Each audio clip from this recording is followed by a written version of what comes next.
majelis kuitang yang ada di Jakarta. Nanti juga sambil berziarah. Insya Allah ya, ikuti perjalanan kita.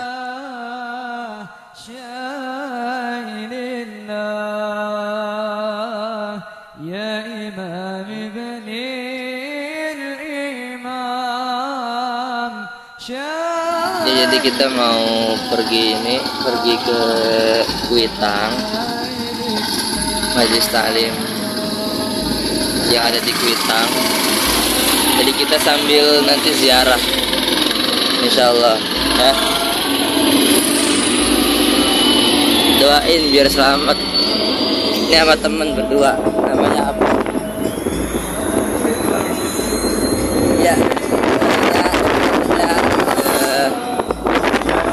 bintang ini ziarah. Nah, nanti kita lanjut ke sana. Oke. Enak perjalanannya, betul-betul gitu sini. Jakarta.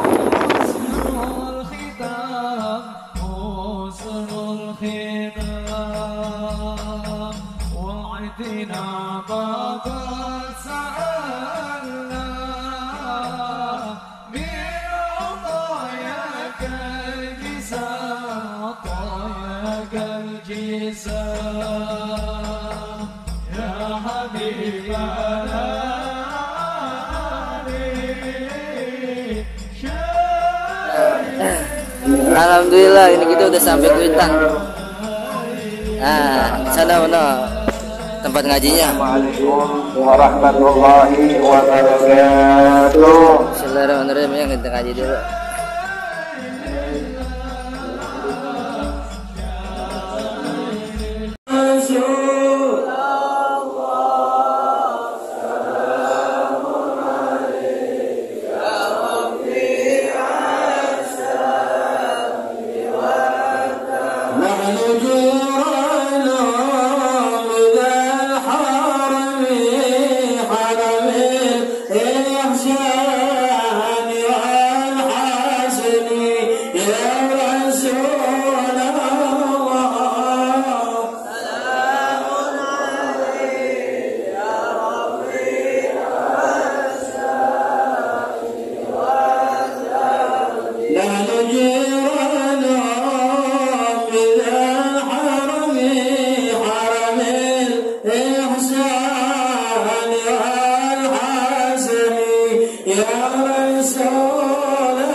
Beda urusan keburukan, kemaksiatan. Ketika umat Nabi mungkin dalam hatinya pengen berbuat keburukan, niat untuk melakukan keburukan, belum dicatat dosa oleh Allah, belum dicatat. Sampai kapan? Sampai dia melakukan keburukan yang ia niatkan. Ketika tersampaikan niatnya untuk melakukan keburukan dia lakukan, tetap belum dicatat juga dosanya oleh malaikat. Kata Allah, hai malaikat, jangan catat dulu umat kekasihku Rasulullah SAW yang sedang melakukan keburukan. Enggak dicatat dulu, saudara. Sampai kapan? Dikasih tempo sama Allah sampai 6 jam. Bayangin, sampai 6 jam. 6 jam dia nggak taubat juga, nggak insaf juga, nggak nyesal juga, baru ditulis sama Allah si fulan melakukan satu keburukan.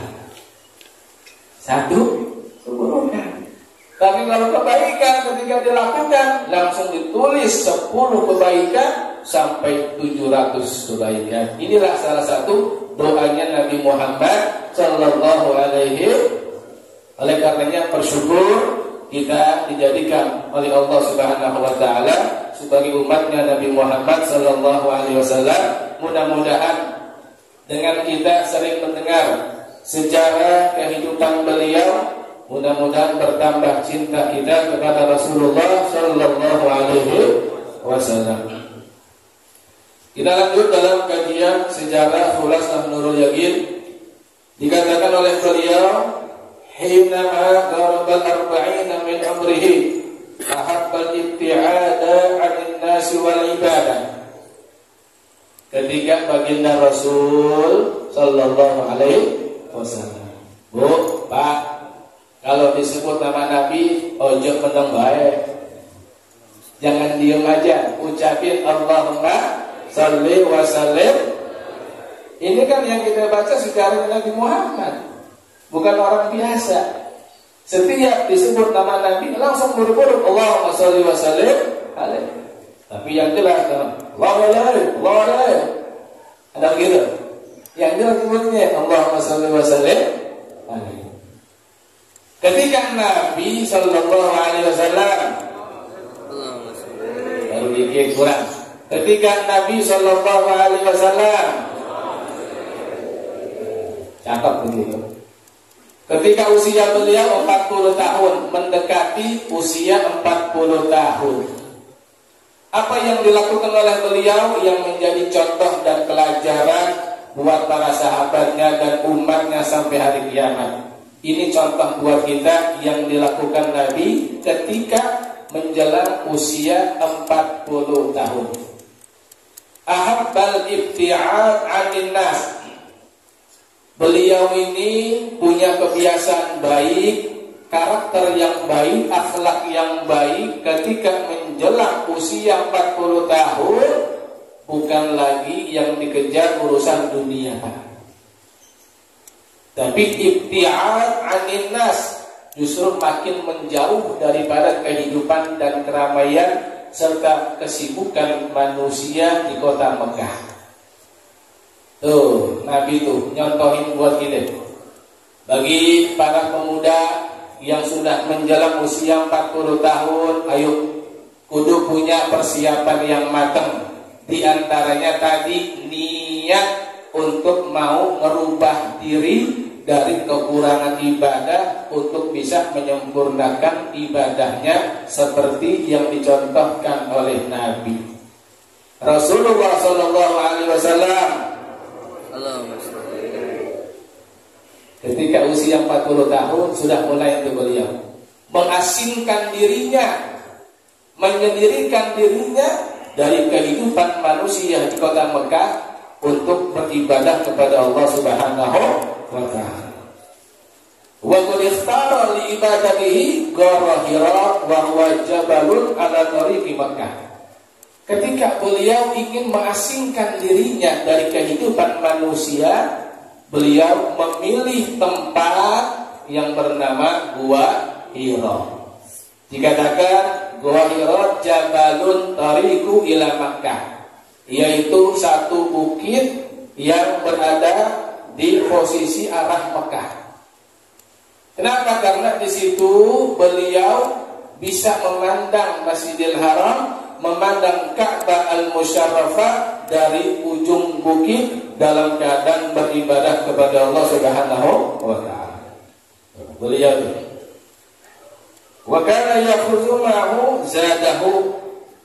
Namun beliau sebagai manusia juga tentu, walaupun beliau ingin beribadah, menyendiri, mengasingkan diri dari kehidupan manusia, beliau juga enggak lepas bawa bekal makanan dan minuman yang disiapkan untuk beribadah di dalam Gua Hira.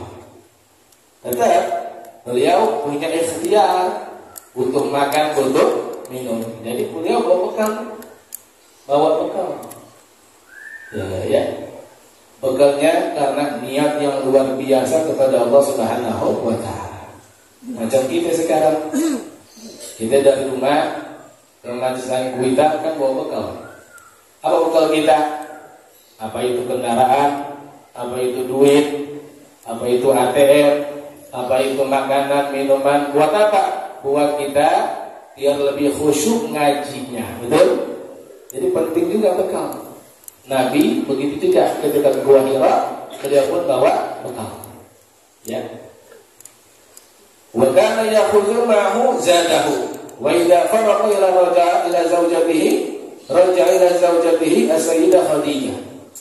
Nah, ketika beliau sudah ibadah di Gua Hira, beliau pulang lagi ke rumah, kembali ke istri beliau Sayyidah Khadijah radhiyallahu anha. Beliau pulang. Ya. Nah, ini lagi-lagi Nabi Sallallahu Alaihi Wasallam memberikan contoh yang terbaik buat kita. Kita keluar rumah itu hanya sekedar kebutuhan saja. Usahakan jangan lebih dari itu. Nabi nggak pernah tuh keluar rumah tanpa hajat apapun yang berhubungan dengan kebutuhan beliau, baik urusan dunia ataupun urusan akhirat. Ini contoh buat kita. Jangan lama-lama di luar. Lebih baik kalau nggak ada kesibukan di luar, balik ke rumah. Ini Nabi mencontohkan. Ya, wa idza faragha, kalau Nabi udah selesai ibadahnya di Gua Hira, raja'a ila zaujatihi. Beliau balik lagi ke istrinya, ke rumahnya, Sayyidah Khadijah radhiyallahu anha. Yang pertama, menjadikan bahwa beliau sosok suami yang bertanggung jawab, yang cinta sama keluarga, saudara. Ini satu bukti. Nah, kita sebagai pemuda, sebagai suami, kepala rumah tangga, nyontohin begitu. Jangan kebanyakan di luar rumah. Yang lebih penting di dalam rumah, ngurusin istri dan anak kita, yang menjadi tanggung jawab kita di hadapan Allah Subhanahu wa ta'ala. Qu anfusakum wa ahlikum nar. Jaga diri kalian dan keluarga kalian daripada api neraka. Wa kana yata'abbad ala dini jaddihi Ibrahim. Yang terkadang jadi pertanyaan, apa sih yang dilakukan Nabi selama di Gua Hira, dan bagaimana cara beribadahnya Rasulullah SAW selama di Gua Hira, yang padahal saat itu belum ada perintah sholat 5 waktu, belum diturunkannya Al-Quran. Kalau mungkin zaman sekarang, para wali-waliullah, orang-orang yang saleh, ketika beliau menguslahkan dirinya, ini banyak melakukan syariat yang diajarkan oleh Nabi Muhammad SAW dengan melaksanakan sholat beratus-ratus rakaat, bahkan baca Quran berkali-kali khataman. Ada yang dibacanya. Tapi Nabi ketika di Gua Hira, sholatnya belum diwajibkan, Qurannya belum diturunkan. Apa yang dikerjakan oleh baginda Rasulullah? Diam lagi. Rasulullah Sallallahu Alaihi ya. Dikatakan yata'abbad ala dini jaddihi Ibrahim alaihissalam. Jadi beliau ibadahnya sesuai yang diajarkan oleh datuk beliau, itulah Nabi Ibrahim alaihissalam. Satu riwayat beliau ketika di Gua Hira hanya melaksanakan sholat 2 kali dalam sehari, pagi dan petang, 2 rakaat. Inilah ajaran daripada Nabi Ibrahim alaihissalam. Min asyrati ayyam ila syahrin. Beliau di Gua Hira kurang lebih selama 1 bulan sampai 2 bulan, sampai turunnya wahyu yang pertama yang dibawa oleh malaikat Jibril alaihissalam. Itulah singkat ceritanya, singkat kisahnya tentang sosok manusia yang mulia, yang menjadi contoh kehidupan manusia sampai akhir zaman. Mudah-mudahan dengan mendengarkan kisah beliau bertambah cinta kita kepada Nabi Muhammad SAW, sehingga kita mohon kepada Allah agar diakui sebagai umatnya, yang mudah-mudahan mendapatkan syafaatnya fi yaumil qiyamah. Amin ya rabbal tilkan niyal Fatihah. Bismillahirrahmanirrahim. Alhamdulillahirabbil alamin arrahmanir rahim maliki yaumiddin iyyaka na'budu wa iyyaka nasta'in ihdinas siratal mustaqim siratal ladzina an'amta 'alaihim ghairil maghdubi 'alaihim. Rabbana atina fid dunya hasanah wa fil akhirati hasanah wa qina adzabannar. Sallallahu alaihi wasallam Muhammad wa alihi wasallam. Walhamdulillahirabbil alamin. Assalamualaikum warahmatullahi wabarakatuh.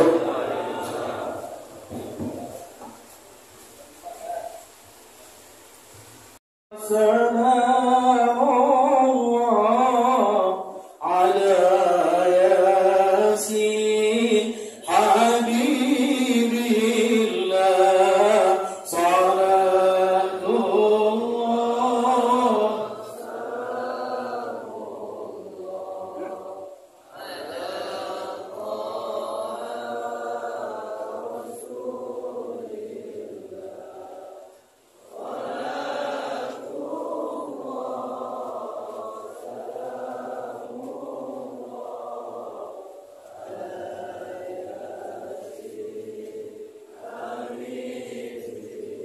صلي وسلم على النبي خير البشر والآل والبدر كنا من كل شر.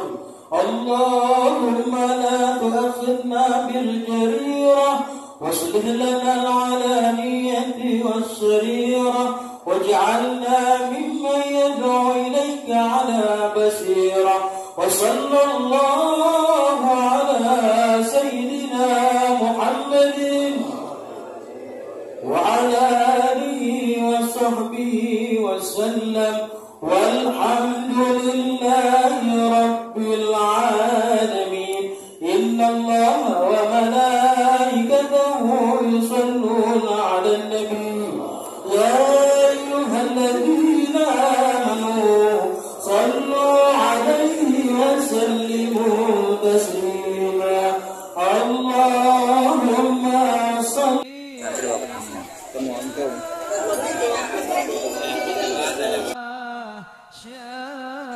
Oke, jadi enaknya ngaji di Kuitang itu ketika kita habis diisi dengan rohani, waktunya kita ngisi dengan jasmani, guys. Dan di sana ada pasar rakyat, banyak ada tukang peci dan ada juga makanan-makanan khas di sana tuh kayak ketoprak dan lain sebagainya, dan posisinya juga dekat masjid, guys. Jadi kita enak nanti kalau misalnya azan langsung ke masjid cus.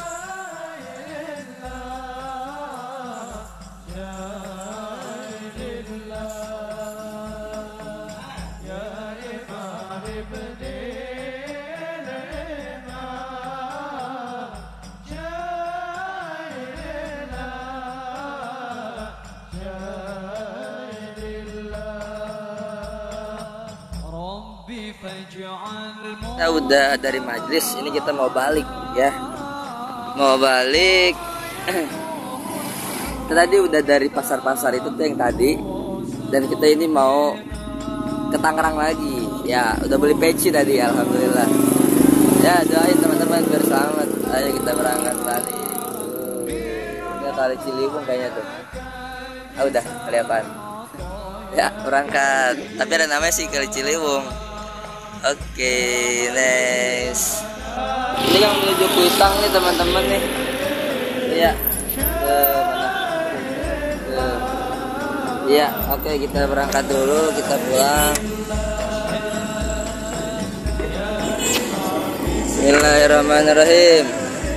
Doain biar selamat ya.